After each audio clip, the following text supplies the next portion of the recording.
Ikaw po ang Diyos na tapat. Ikaw po ang Diyos na hindi nagkukulang. Ikaw po ang Diyos na buhay. Na tunay ang mga dapat papurihan at sa pamilang pasalamatan. Maraming salamat sa buhay ng mga kapatid na patuloy na dinalako mo, Panginoon, sa pagpupuri at pananampahan sa inyo.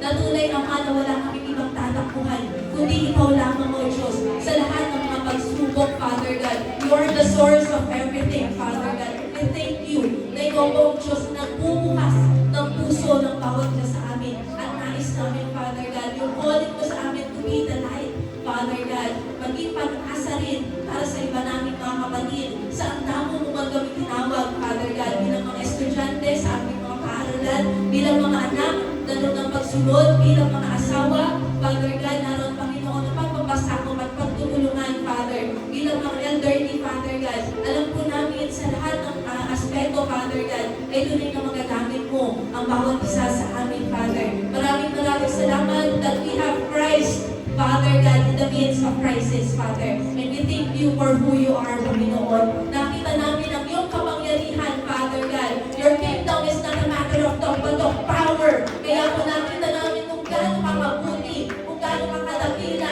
hindi sa plano ng tao, kundi sa plano mo, O Diyos. Maraming salamat. Pauni nawa ng bawat isa sa amin, ang katagumpayan at kabutihan ng iyong pag-ibig, Father God, sa bawat isa sa amin, Father. Continue, Father God, na ikaw mamanahan